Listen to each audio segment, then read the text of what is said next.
لله نحمده ونستعينه ونستغفره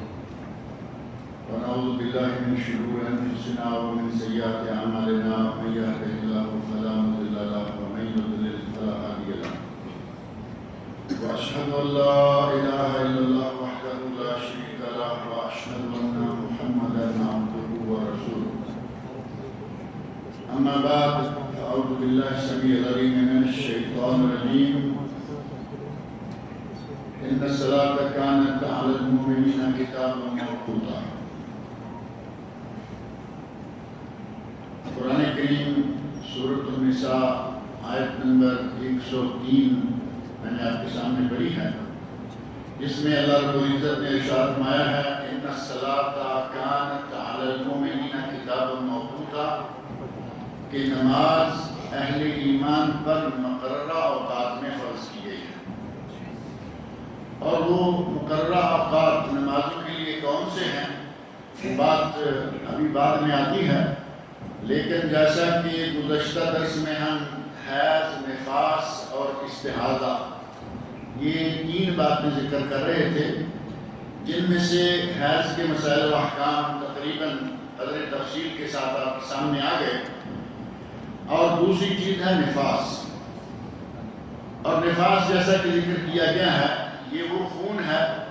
جو کہ بچے کی ولادت یا ڈلیوری کے بعد عورت کو جاری ہوتا ہے، اور متعدد اوقات، کسی عورت کے کتنے دن، کسی کے کتنے دن، مختلف قسم کے اوقات ہیں جو جاری رہتا ہے، اس کے بعد یہ رک جاتا ہے. ساتھ ہی عورت پہ فرض ہے کہ وہ غسل کرے اور نماز، روزہ، جو کچھ بھی عبادات ہیں، تلاوت قرآن پاک، وہ سب شروع کر دیں. اس سلسلہ میں نفاس کی سب سے زیادہ مدت کتنی ہے؟ زیادہ سے زیادہ بچے کی ڈلیوری کے بعد بعض خواتین کا 15 اور 20 دن کے اندر خون بند ہو جاتا ہے. خاص طور پر جن خواتین کا یہاں ہاسپٹل وغیرہ میں ڈلیوری ہوتی ہے، کیونکہ دوائیاں، میڈیسن یہ وہ اتنا زیادہ ہے کہ خون زیادہ دیر تک جاری نہیں رہتا. 15 دن کے بعد، 20 دن کے بعد خون رک جائے وہ غسل کرے، نماز شروع کر دے. 25 دن، 30 دن، 35 دن، حتیٰ کہ 40 دن. 40 دن انتہا ہے، حد ہے کہ اگر 40 دن تک بھی خون بند نہ ہو تو 40ویں دن عورت غسل کرے اور نماز شروع کر دے. اب وہ خون نفاس نہیں، نہ خون حیض ہے، بلکہ یہ خون استحاضہ ہے، جس کے بارے میں نبی صلی اللہ علیہ وسلم نے فرمایا کہ یہ شیطان کی طرف سے لگایا ہوا ایک چوکا ہے، وہ کسی رگ کو توڑ کر، چھیڑ کر خون جاری کر دیتا ہے. لہذا اس وقت نماز سے رکنا، غسل کرے، نمازیں ادا کرے، تلاوتیں کرے، روزہ رکھے، اس کے لیے جائز ہے. ہمارے پاک و ہند میں بہت بڑی غلط فہمی پائی جاتی ہے خواتین میں اور ان کے شوہروں میں. میں نے پچھلی مرتبہ یہ بات ذکر کی تھی کہ شوہر کو مسئلہ معلوم نہیں ہوگا، وہ اپنی بیوی کو کیا بتائے گا. ہمارے پاک و ہند میں یہ مشہور ہے جس کا نام چلہ ہے. آج بھی مجھے کسی نے ٹیلی فون کر کے پوچھا کہ یہ چلہ جو ہے یہ کیا واقعی عورت کو 40 دن تک نمازیں چھوڑنا ہوگا؟ جبکہ یہ بہت غلط بات ہے. 40 دن آخری حد ہے نفاس کی. یعنی اگر کسی عورت کے 40 دن بھی ڈلیوری کا خون جاری رہے تو 40ویں دن وہ غسل کرے، چاہے خون جاری ہے. اب وہ پاک ہو گئی، یہ خون استحاضہ ہے، اور وہ نماز شروع کر دے. لیکن ہمارے یہاں چاہے 25 دن، چاہے 30 دن عورت پاک ہو گئی، لیکن اسے 40 دن پورے گھر سے باہر نہیں جانا، نماز نہیں پڑھنا، یہ نہیں کرنا، وہ نہیں کرنا، وہ ساری کی ساری خرافات. صحیح حدیث آپ کے سامنے ہے. حضرت ام سلمہ رضی اللہ تعالیٰ عنہ بیان فرماتی ہیں، مسند امام احمد، صحیح بخاری، مسلم، ابو داؤد، ترمذی، نسائی، ابن ماجہ، یعنی وہ 6 کتابیں جن کو اصول 6 بلکہ صحاح 6 بھی کہا جاتا ہے، ان 6 کے علاوہ مسند امام احمد میں بھی یہ حدیث موجود ہے. ابو داؤد اور ترمذی وغیرہ میں اس حدیث کے جو الفاظ ہیں ان میں ام سلمہ رضی اللہ عنہ فرماتی ہیں کانت النفساء علی عہد رسول اللہ صلی اللہ علیہ وسلم تقعد بعد نفاسها 40 یوم اور 40 لیلہ. نبی صلی اللہ علیہ وسلم کے عہد مبارک میں بچے کی ولادت کے بعد یا بچے کو جنم دینے کے بعد عورت 40 دن یا 40 راتیں 40 دن ہوئے یا 40 راتیں ہوئے 40 دن ہو گئے عورتیں 40 دن بیٹھا کرتی تھی، یعنی زیادہ سے زیادہ مدت جو ہے وہ 40 دن ہوتی تھی۔ وَكُنَّا نُطْلِي عَلَى وُجُوهِنَا الْوَرَسْ تَعْنِي مِنَ الْكَلْفِ، اور کہتی ہیں کہ ہم اپنے چہروں پر ورس ایک بوٹی ہے جو تھوڑی پیلے رنگ کی ہوتی ہے، جس کے نتیجہ میں اگر چہرے کو اس کو ملا جائے تو رنگ میں تھوڑی سی سرخی آ جاتی ہے۔ اور ام سلمہ رضی اللہ عنہا امہات المومنین میں سے ہیں، کہہ رہی ہیں کہ ہم ولادت کے بعد یا ہمارے زمانے میں نبی صلی اللہ علیہ وسلم کے عہد مبارک میں عورتیں ولادت کے بعد جب غسل کرنا چاہتی تو اس سے پہلے چہرے پر اس ورس نامی بوٹی کا اوپٹر لگاتی تاکہ جو چھائیاں وغیرہ ہوتی ہیں وہ دور ہو جائیں۔ یہ صحیح حسن درجہ کی روایت آپ کے سامنے ہے کہ زیادہ سے زیادہ مدت جو ہے وہ 40 دن ہے، اس سے پہلے جب عورت پاک ہو جائے نمازیں پڑھے، لیکن کم از کم کی کوئی مدت نہیں ہے، یعنی یہ نہیں ہے کہ کم از کم وہ 20 دن رہے، کم از کم وہ 15 دن نہیں، کم از کم کی کوئی مدت نہیں۔ اگر 5ویں دن بھی وہ پاک ہو گئی تو وہ پاک ہے، غسل کرے اور نمازیں پڑھے۔ اب اس نفاس والی عورت کے لیے حرام کیا کیا کچھ ہے، وہی کچھ جو کہ حیض والی عورت کے لیے ہے وہی نفاس والی کے لیے ہے۔ مثلا ایسی عورت کے لیے منع ہے کہ وہ مسجد میں داخل ہو، ایسی عورت کے لیے منع ہے کہ وہ نماز پڑھنا شروع کر دے، ایسی عورت کے لیے منع ہے کہ وہ بیت اللہ شریف میں داخل ہو کر طواف شروع کر دے، کیونکہ ان تینوں کاموں کے لیے طہارت شرط ہے، وضو کرنا شرط ہے۔ اور چوتھی چیز یہ ہے کہ نفاس والی عورت جب پاک ہو اور رمضان المبارک کے اگر کچھ مہینے چھوٹ گئے ہیں تو ان مہینوں کو بعد میں جب فرصت ہو یہ قضا کر دے، کیونکہ حضرت معاذہ رضی اللہ تعالیٰ عنہ کو کہتی ہیں سألت عائشہ رضی اللہ تعالیٰ عنہ، میں نے ام المؤمنین عائشہ رضی اللہ عنہ سے پوچھا، فقلت میں نے عرض کیا ما بال الحائض تقضی الصوم ولا تقضی الصلاۃ، اے ام المؤمنین کیا وجہ ہے کہ عورتیں جو حیض سے فارغ ہوتی ہیں وہ روزے تو قضا کرتی ہیں لیکن نماز قضا نہیں کرتی، یعنی نماز بھی فرض ہے، روزہ بھی فرض ہے، روزے قضا کرتی ہیں جتنے چھوٹ گئے ہوں لیکن نماز قضا نہیں کرتی، اس کی کیا وجہ ہے؟ ظاہر ہے کہ نماز ہر روز 5 نمازیں ہیں اور روزہ سال کے بعد 1 مہینہ ہے، لہذا روزے کی قضا کا حکم دیا گیا اور نماز کی قضا کا حکم نہیں دیا گیا۔ اور اس سلسلے میں ام المؤمنین حضرت عائشہ رضی اللہ عنہ فرماتی ہیں کانا یصیبنا ذلک مع رسول اللہ صلی اللہ علیہ وسلم، نبی صلی اللہ علیہ وسلم کے عہد مبارک میں ہمیں بھی یہ نفاس اور حیض یہ علامات جو ہیں وہ ہمیں بھی لاحق ہوتی، فَنُؤْمَرُ بِقَضَاءِ الصَّوْمِ، ہمیں روزہ قضا کرنے کا حکم تو دیا جاتا، وَلَا نُؤْمَرُ بِقَضَاءِ الصَّلَاةِ، لیکن ہمیں نماز قضا کرنے کا حکم نہیں دیا جاتا تھا۔ مسند احمد، سنن اربعہ اور صحیح بخاری مسلم صحیح ہیں میں یہ حدیث موجود ہے۔ اب تیسرا خون ہے جو کہ خون استحالہ کہلاتا ہے، وہ خون جو کہ بغیر کسی وجہ کے بغیر کسی سبب کے، یہ نہ ماہانہ خون ہے نہ یہ بچے کی ولادت سے تعلق رکھتا ہے۔ اللہ رب العزت کی مرضی، شیطان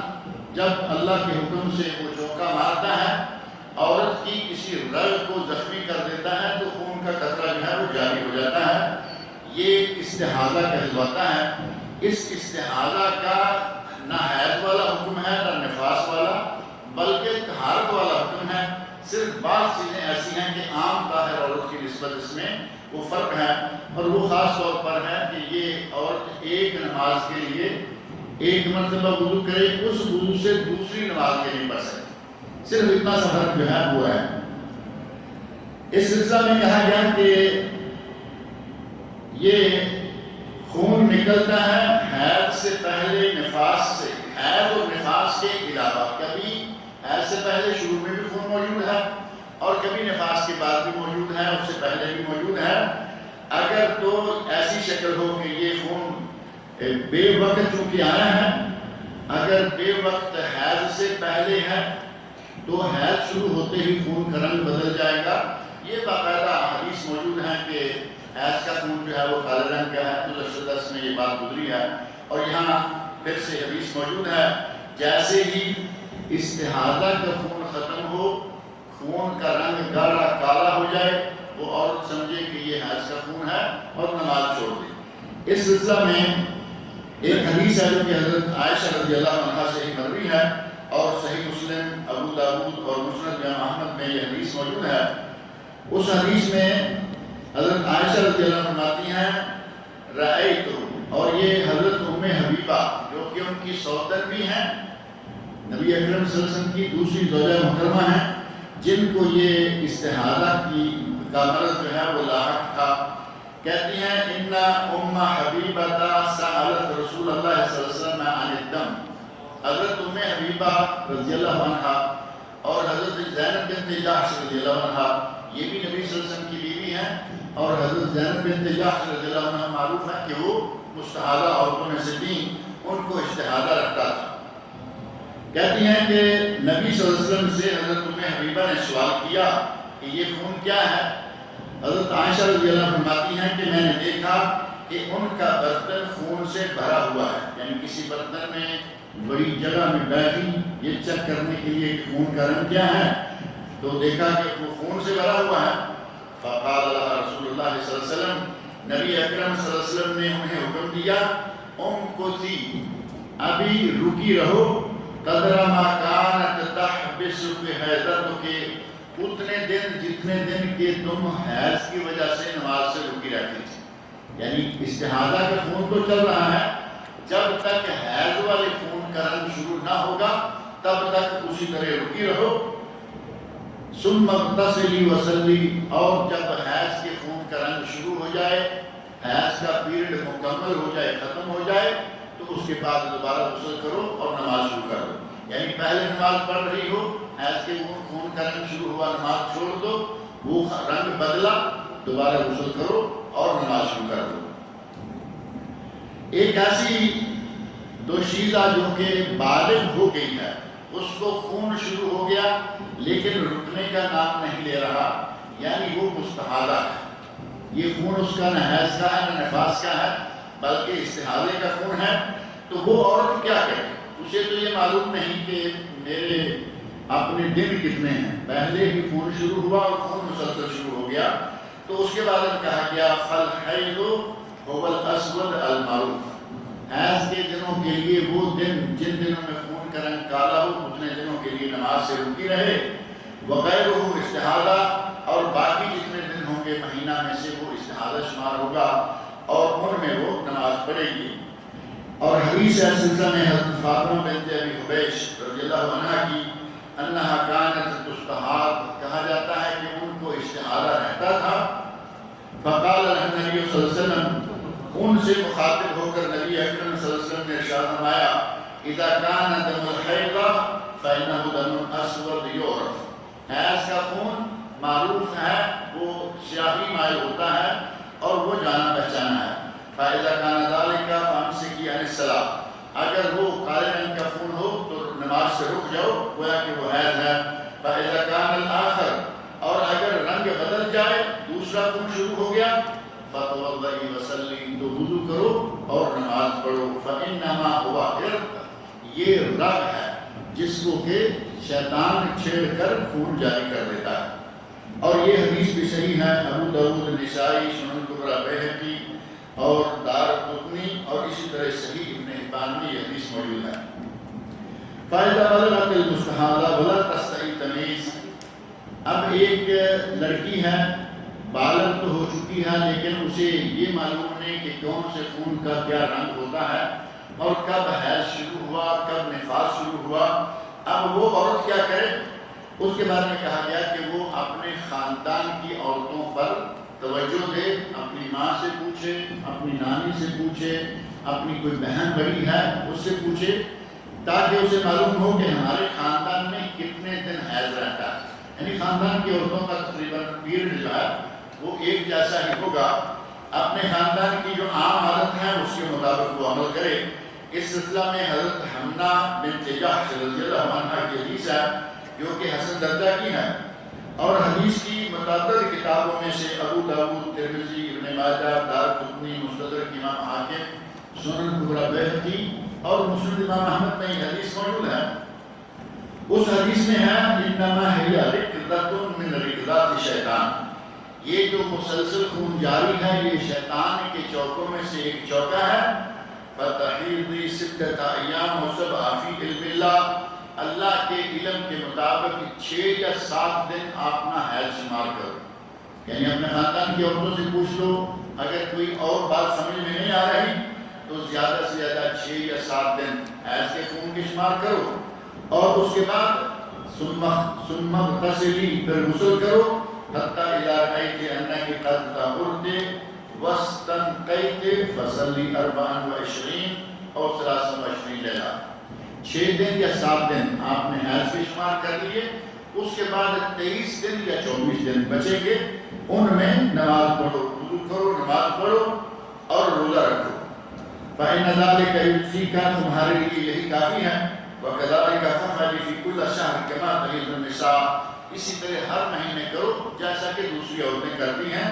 24 یا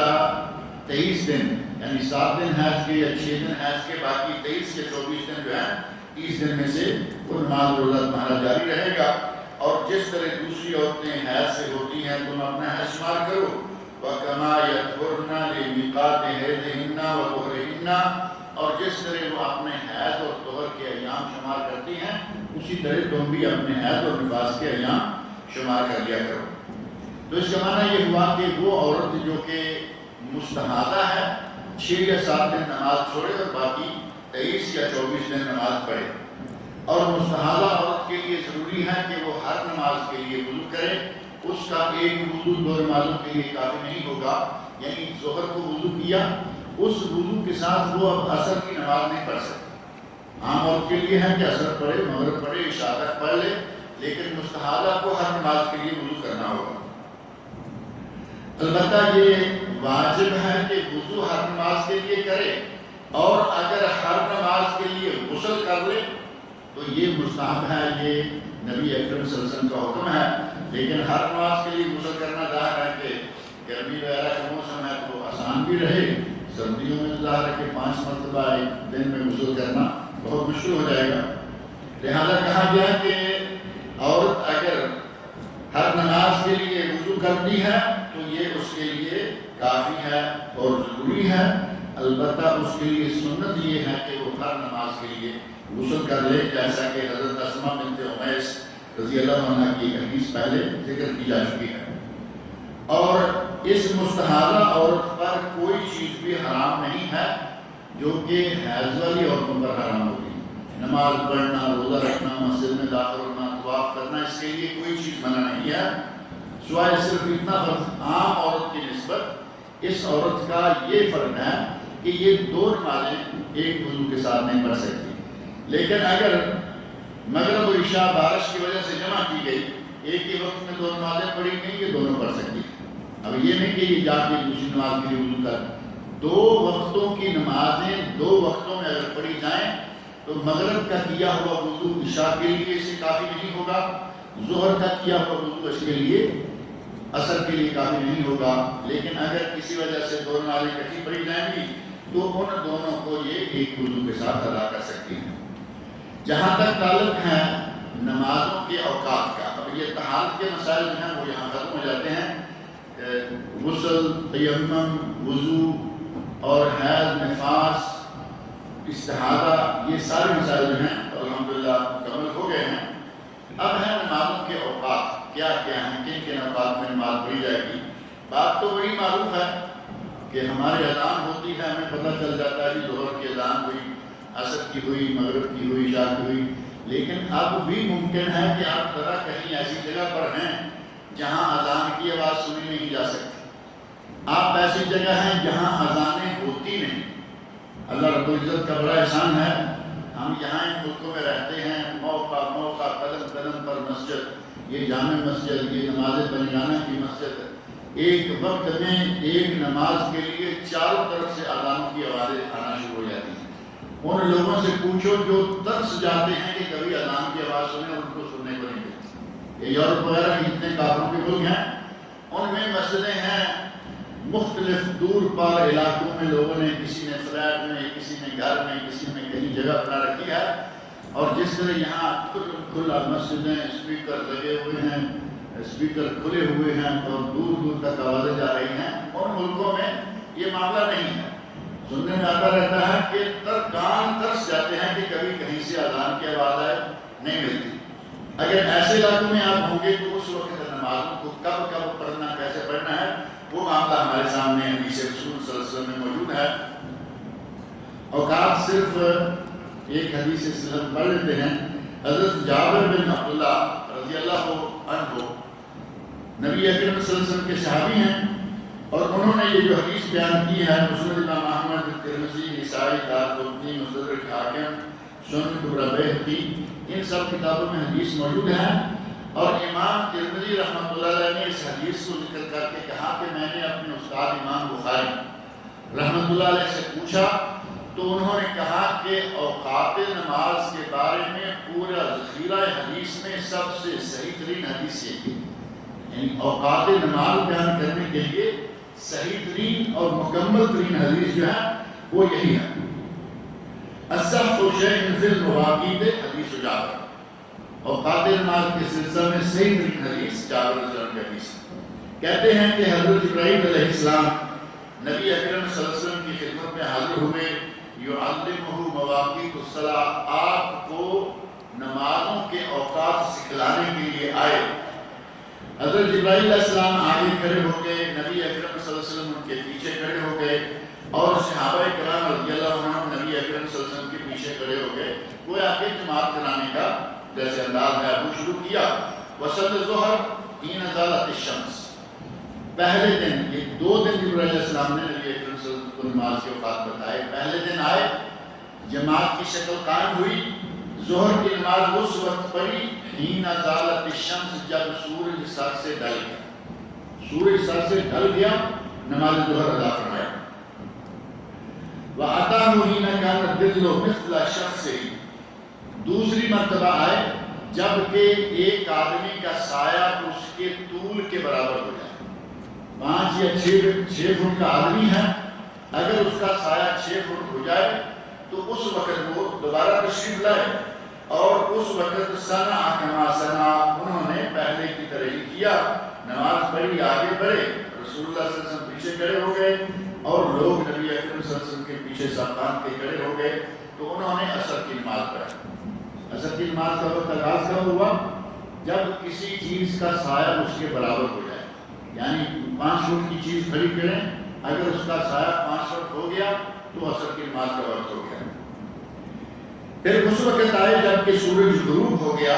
جبرائیل علیہ السلام آگے بڑھے، رسول اللہ صلی اللہ علیہ وسلم پیچھے کھڑے ہو گئے، لوگوں نے پیچھے صفیں باندھ لی، فصلی المغرب، اور مغرب کی نماز ادا کی۔ یا اذا وجبت الشمس، جب سورج غروب ہو گیا، تارے نظر آئیں یا نظر نہ آئیں، جیسے ہی سورج غروب ہو جائے نماز کا وقت ہو گیا۔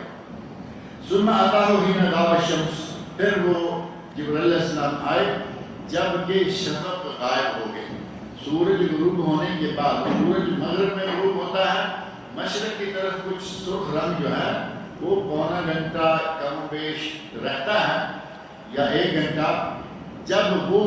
لال رنگ غائب ہو گیا تو پھر وہ آئے، اور انہوں نے پہلی نمازوں کی طرح ہی باقاعدہ، آگے جبرائیل علیہ السلام ہیں، ظاہر کہ لوگ تو انہیں نہیں دیکھ رہے، نبی اکرم صلی اللہ علیہ وسلم جانتے ہیں کہ وہ وقت پر آئے ہیں، پیچھے نبی اکرم صلی اللہ علیہ وسلم اور پیچھے لوگ ہیں، لوگوں نے نبی اکرم صلی اللہ علیہ وسلم کے پیچھے نماز پڑھی۔ فصل العشاء ثم اتاہ حین انشق الفجر، پہلے جب سورج غائب ہو گئی تو عشاء کی نماز پڑھی، پھر اس وقت آئے جب کہ فجر طلوع ہوئی، یعنی صبح صادق جس وقت طلوع ہوئی اس وقت آئے، اور صفیں بنائی گئیں، آگے جبرائیل علیہ السلام، پیچھے رسول اللہ صلی اللہ علیہ وسلم، پیچھے لوگ۔ فصل الوداع، حضرت جبرائیل علیہ السلام نے نبی اکرم صلی اللہ علیہ وسلم نے اس وقت اور صحابہ نے فجر کی نماز ادا کی۔ یہ پہلے دن کی 5 نمازیں ہو گئی۔ جیسے ہی سورج سر سے ڈھلے ظہر ہو گئی، کسی چیز کا سایہ اس کے برابر ہو جائے عصر ہو گئی، سورج غروب ہو جائے مغرب ہو گئی، اور شفق لال رنگ جو سرخی ہے وہ غائب ہو جائے تو عشاء ہو گئی، اور جیسے ہی صبح صادق طلوع ہو تو فجر کی نماز ہو گئی۔ پہلے دن انہوں نے اس طرح نمازیں پڑھائیں، ثم اتاہ الیوم الثانی، اب دوسرے دن دوبارہ جبرائیل علیہ السلام آئے، حین کان ظل الرجل مثل شخص، اب دوسرے دن انہوں نے ظہر اس وقت پڑھائی جب کہ آدمی کا سایہ اس کے برابر ہو گیا، یعنی 5 فٹ کا آدمی ہے، 5 فٹ کی چیز ہے، اس کا سایہ اتنا ہو گیا تو ظہر کی نماز پڑھائی۔ اب پہلے دن سورج ڈھلتے ہی، دوسرے دن سایہ اس کے برابر ہونے تک، معنی یہ کہ ظہر کا وقت سے لے کر سورج ڈھلنے سے لے کر عصر کا وقت شروع ہونے تک درمیان کا سارا وقت جو ہے یہ سارے کا سارا ظہر کا وقت شمار ہوگا۔ پہلے دوسرے دن نماز پڑھائی ظہر کی جبکہ ہر چیز کا سایہ اس کے برابر ہو گیا۔ فصل مثل ما صنع بالامس، اسی طرح نماز پڑھائی جیسے کہ کل پڑھائی تھی، فصل الظہر ثم اتاه حين كان ظل الرجل مثل شخصه فصنع كما صنع بالامس فصل العصر، اور تھوڑی دیر کے بعد بھی عصر کی نماز پڑھا دی جیسا کہ کل پڑھائی تھی۔ اب ظاہر ہے کہ عصر کا یہ آغاز کا وقت ہے۔ ثم اتاه حين وجبت الشمس، اور پھر جب سورج غروب ہو گیا اس وقت آئے، فصنع كما صنع بالامس فصل المغرب فنمنا، کہتے ہیں کہ مغرب دونوں دن ایک ہی وقت میں، جیسے سورج غروب ہوا ظہر کا وقت سورج ڈھلنے سے لے کر سایہ برابر ہونے تک مسلسل رہا، عصر کا وقت جو ہے وہ سایہ ایک گنا ہونے سے شروع ہو کر مغرب تک مسلسل رہا، لیکن مغرب ایک ہی وقت میں پڑھا۔ دونوں دن جیسے سورج غروب ہوا کہتے ہیں کہ ہم نے نماز پڑھی اور پھر ہم سو گئے۔ ثم قمنا ثم نمنا ثم قمنا، پھر ہم سوئے پھر ہم اٹھے۔ صحابہ کرام کے زمانے میں جلدی سو جانا راتوں کو ہمارے آج کے دور کی طرح نہیں تھا کہ ساری رات جاگ رہے ہیں پھر سارا دن سوئے ہوئے ہیں، جلدی سوتے جلدی اٹھ جاتے۔ فَأَتَاهُ فَصَنَعَ كَمَا صَنَعَ بِالْأَمْسِ فَصَلَّى الْعِشَاءَ، مغرب پڑھ کے تھوڑا سا صحابہ نے سو بھی لیا، پھر آئے عشاء کی نماز پڑھی۔ ثم أَتَاهُ حِينَ امْتَدَّ الْفَجْرِ، پھر جب فجر کا آخری وقت آیا، وَأَصْبَحَ وَالنُّجُومُ بَاقِيَةٌ مُشْتَبِكَةٌ، ستارے ابھی واضح طور پر موجود ہیں اور واضح نظر آ رہے ہیں، اس وقت آ کر انہوں نے فجر کی نماز پڑھائی۔ فَصَنَعَ كَمَا صَنَعَ بِالْأَمْسِ فَصَلَّى الْغَدَاءَ ثُمَّ قَالَ مَا بَيْنَ هَاتَيْنِ الصَّلَاتَيْنِ وقت، 2 دن کی 10 نمازیں 2 اوقات میں پڑھائی گئی، ایک پہلا وقت ایک آخری وقت سوائے مغرب کے۔ مغرب دونوں دن سورج غروب ہونے کے ساتھ پڑھائی گئی، لیکن فجر طلوع صبح صادق سے لے کے فجر کے روشن ہو جانے تک، یعنی پہلا وقت اور آخری وقت، اس کے دوران میں جب چاہو پڑھ لو۔ سورج کے سر سے ڈھلنے سے لے کر آدمی کا سایہ اس کے برابر ہو جانے تک، اس کے درمیان میں جب چاہو عصر کی نماز پڑھ لو، اور عصر سایہ ایک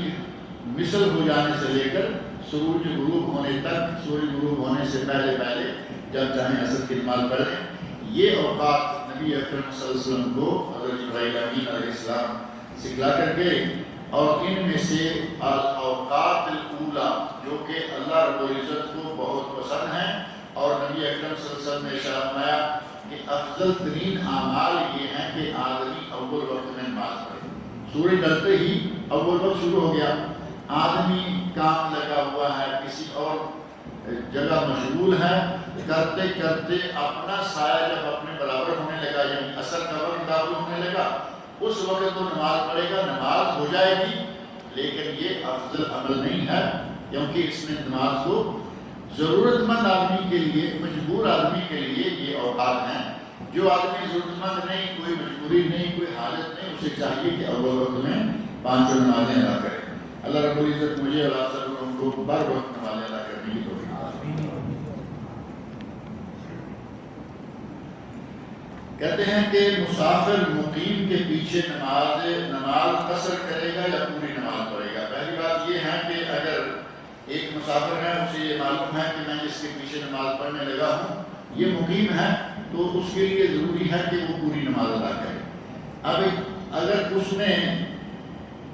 2 رکعتیں پہلے پڑھ لی ہیں مقیم امام، یہ آگے وقت ساتھ ملا، اگر اس کے ساتھ سلام پھیر لے گا اس کی نماز انشاءاللہ ہو جائے گی، کیونکہ اس کے لیے فرض 2 رکعتیں تھے۔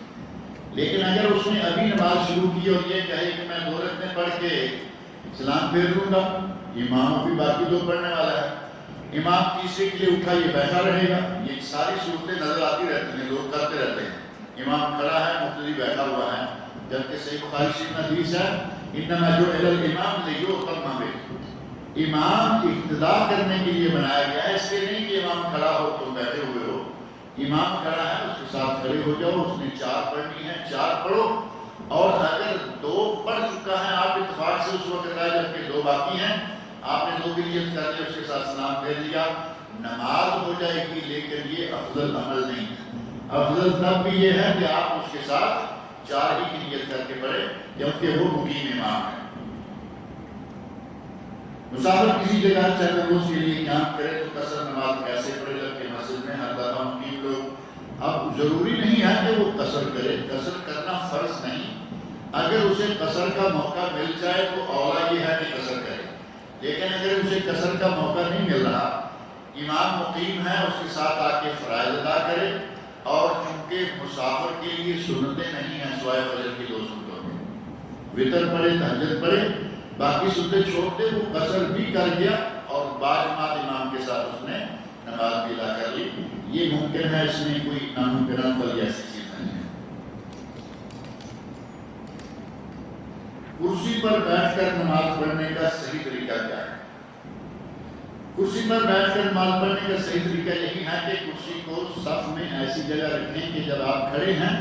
تو امام مقتدیوں کے ساتھ باقاعدہ کندھے سے کندھا ملا کے کھڑے ہوں، یہ نہیں ہے کہ کرسی کی وجہ سے آپ اکیلے الگ سے نکل کے کھڑے ہیں، وہ صحیح نہیں ہے۔ اور جس وقت آپ کرسی کا استعمال اگر صرف سجدے کے لیے کر رہے ہیں کہ سجدے کے لیے پاؤں نہیں مڑتے یا دوسرے نہیں مڑ رہے، تو اس کے لیے صف میں کھڑا ہو جائے، کرسی اس کے پیچھے موجود ہے، لوگ جب سجدہ جائیں گے اس وقت وہ کرسی پہ رہے گا۔ اور کچھ لوگوں کو دیکھا گیا کہ وہ ایسے ہاتھ اپنے گھٹنوں سے بھی آگے ہوا میں لہرا دیتے ہیں، اس کی کوئی ضرورت نہیں ہے، جتنا کچھ آپ کر سکتے ہیں صرف وہ کرتے رہیے، ہاتھ ہوا میں رکھنا۔ ابھی ایک کرسی آئی ہے، شاید آپ کے علم میں بات آئی ہوگی، ایک کرسی ابھی نئی کسی ملک میں یہاں ایکسپورٹ کرنا چاہیے ہے سعودی عرب میں، اور انہوں نے کرسی کا ڈیزائن بھی دیا ہے، جیسے مثال کے طور پر یہ کرسی ہے، میں بیٹھا ہوا ہوں، اس کرسی کے ساتھ انہوں نے کچھ ایسا لگایا ہے کہ آگے لا کے سجدہ کرنے کی جگہ بھی بنی ہوئی ہے، یعنی فولڈنگ ہوگی کہ جب نماز پڑھ لی تو سجدے والا حصہ پیچھے فولڈ کر دیا۔ مفتی سے پوچھا گیا ہے، مفتی سعودی عرب، مفتی عام سے یا مفتی اعظم سے، تو انہوں نے کہا کہ اس کرسی کو سعودی عرب میں لانا بھی جائز نہیں اور اس کرسی پر نماز پڑھنا بھی جائز نہیں، کیونکہ یہ نبی صلی اللہ علیہ وسلم کی سنت کے خلاف بنائی گئی ہے۔ نبی اکرم صلی اللہ علیہ وسلم نے خواتین میں سے اپنے گھر میں کسی خاتون کو نماز پڑھتے دیکھا کہ وہ جب سجدہ کرنے لگتی ہیں تو کچھ چیز اٹھا کے اپنی پیشانی کے نیچے رکھ لیتی ہیں۔ آپ نے وہ تکیہ تھا، گدی تھی، کچھ بھی تھا، نکال کے پہن کر کہا جتنا کر سکتی ہو اتنا کرو، اس تکلف کی کوئی ضرورت نہیں۔ اب یہ کرسی جو ہے یہ تکلف ہے یعنی واضح طور پر نکالا، بنایا، اور یہ اگر گھٹنے نہیں مڑتے کرسی پہ بیٹھ کے جس طرح پڑھ سکتے ہیں پڑھیں، نہ ہوا میں ہاتھ لہرانے کی ضرورت ہے اور نہ ہی اپنے سر کے لیے کچھ اسپیشل سجدہ، زمین تو اٹھا کے لا نہیں سکتے اور یہ چیزیں لانے کی ضرورت نہیں، جتنا سر جھکتا ہے اتنا جھکائیں، جہاں تک پہنچ سکتے ہیں وہاں تک پہنچ جائیں، اتنا ہی کافی۔ کچھ لوگ نماز کے دوران جب امام صاحب قرات شروع کرتے ہیں تو جھومنا شروع کرتے ہیں، یہ قوالیاں سن کر لوگوں کو عادت پڑ گئی ہے جھومنے کی۔ نماز میں، اقامت میں، تلاوت میں آپ نماز پڑھ رہے ہیں تو اسی طرح وہی عادتیں ہماری بگڑی ہوئی ہیں، اللہ تعالیٰ معاف کرے، قرآن پر بھی اسی طرح جھومنا اور قوالیوں پر بھی اسی طرح جھومنا، بڑے سکون سے، اطمینان سے جیسے کھڑے ہیں اسی طرح کھڑے رہیں اور قرآن کریم کی تلاوت سنتے رہیں۔ اور ایک بات ہمارے بھائیوں نے یہاں ذکر کی ہے کہ کسی نے کہا ہے کہ مسجد میں آئیں تو سلام مت کریں، کیونکہ لوگ نماز پڑھ رہے ہوتے ہیں، لوگ ڈسٹرب ہو جاتے ہیں۔ یہ بڑی عجیب بات ہے کہ ہمارے یہاں ایسے مسائل لے کے چلیں گے کوئی مسجد میں بیٹھا تلاوت کر رہا ہے سلام مت کہو، کوئی کہیں کھانا کھا رہا ہے سلام مت کہو، کوئی وضو کر رہا ہے سلام مت کہو۔ پتہ نہیں یہ کہاں سے لاتے ہیں یہ مسائل۔ نبی صلی اللہ علیہ وسلم نے نماز کے دوران سلام کہنے والے کے جواب دینے کا طریقہ بیان کیا ہے کہ اگر کوئی آپ نماز پڑھ رہے ہیں، کسی نے آ کے سلام کیا، آپ صرف ہاتھ کے اشارے سے اس کا جواب دے دیں، زبان سے نہ کہیں۔ اب نبی صلی اللہ علیہ وسلم کس کو یہ حکم دے رہے ہیں؟ جو آدمی نماز پڑھتے ہوئے آدمی کو آ کے سلام کہے۔ نبی اکرم صلی اللہ علیہ وسلم سلام کے جواب دینے کا نمازی کو طریقہ بتا رہے ہیں، اور یہ ملا عجیب سی بات ہے، کھانا کھاتے وقت سلام نہ کرو، کیوں؟ تمہارے حلق میں لقمہ اٹھ جائے۔ کھانا کھاتے کو سلام کرو، نماز پڑھتے کو سلام کرو، مسجد میں آؤ سلام کرو، جہاں اجتماع ہے سلام کرو، وضو کرتے ہوئے کو سلام نہ کرو۔ گپے مار دو جتنی چاہے، وضو کرتے ہوئے آپ دیکھیں کہ ساتھ بیٹھے جم کے گپے ماریں گے جب تک اپنا دونوں کا وضو مکمل نہیں ہو جاتا، یا جماعت کے کھڑے ہونے کی آواز نہیں آتی، بیٹھے گپے مار رہے ہیں، وضو بھی کر رہے ہیں، پانی بھی ضائع کر رہے ہیں، لیکن دوسرے کو منع کر دیا کہ سلام مت کرو، کیونکہ یہ گپے مار رہے ہیں، مشہور ہیں، ان میں رکاوٹ آ جائے گی۔ کوئی ایسی دلیل نہیں ہے کہ قرآن کی تلاوت کرنے والے کو سلام نہ کہو، نماز پڑھنے والے کو سلام نہ کہو، کھانا کھانے والے کو سلام نہ کہو، یہ نہ کرو وہ نہ کرو۔ بلکہ علامہ محمد بن صالح العثیمین رحمۃ اللہ علیہ کا ایک فتویٰ پچھلے سال غالباً بہت عام ہوا، وہ لکھا گیا، اخباروں میں آیا، ریڈیو ٹی وی میڈیا کے سارے ذرائع میں نشر ہوا، اور اس کو باقاعدہ مساجد میں ایک فولڈر کی شکل میں، تقریباً اس شکل کا شاید وہ فولڈر تھا، جیسے تھوڑا چھوٹا تھا، خوبصورت رنگوں میں دونوں طرف لکھا ہوا، اس میں انہوں نے تفصیل کے ساتھ یہ بات ذکر کی کہ اگر کوئی قرآن کریم کی تلاوت کر رہا ہے، آ کے آپ نے کہا السلام علیکم، وہ تلاوت روکے اور کہے وعلیکم السلام ورحمۃ اللہ وبرکاتہ، پھر تلاوت شروع کر دے، اس نے 2 ثواب لے لیے، قرآن کریم پڑھنے کا بھی اور سلام کا جواب دینے کا بھی۔ اب کوئی رکاوٹ آئی سے؟ کوئی ڈسٹربنس نہیں، کوئی رکاوٹ نہیں۔ نمازی کے لیے کہا گیا کہ وہ نماز کا جواب کہہ دے دے۔ ہمارے لوگوں میں عجیب حالت ہے کہ کوئی نہ کوئی چیز ڈالتے رہیں گے، نہ سر نہ پیر نہ سند نہ کوئی بات، اور یہ نہ کرو یہ کرو، یہ نہ کرو یہ نہ کرو، یہ اپنی طرف سے حوصلے بھی ڈالنے چاہیے۔ دین اسلام وہ ہے جو کتاب اللہ اور سنت رسول صلی اللہ علیہ وسلم سے ثابت ہے۔ یہ ایک راکا اسلامک سینٹر میں پروگرام چل رہا ہے نبراس کا، جو بچوں کو پہلے تو یہ صرف بچوں کے لیے تھا کہ بچوں کو وہ عربی اور کچھ اسلامیات سکھلاتے تھے، ابھی یہ پروگرام جو ہے وہ بڑوں کے لیے بھی ہو گیا ہے، لغت عربی اور علوم شرعیہ،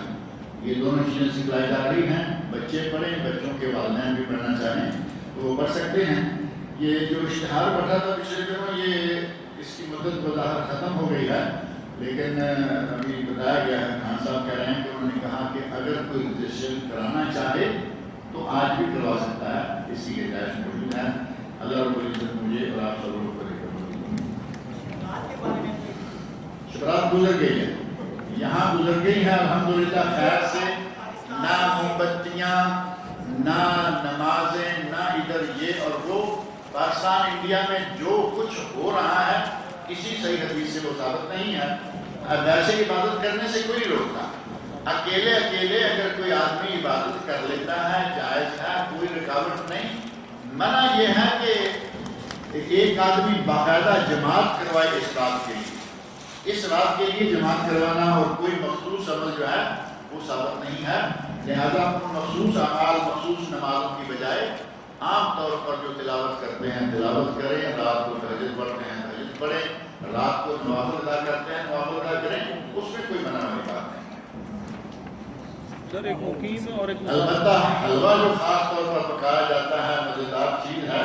لیکن نبی صلی اللہ علیہ وسلم سے وہ حلوہ اس رات کھانا ثابت نہیں۔ ایک مقیم اور ایک مسافر اگر اکٹھے مسجد میں آ جاتے ہیں یا جگہ پہ آتے ہیں تو افضل کس کا امام ہوگا؟ افضل یہ ہے کہ مسافر کو امام بنائے تاکہ اس کی جو نماز اصل ہے وہ ادا کرنے میں دوسرا اٹھ کے دو رکعتیں پڑھ لے، دونوں کی اصل جو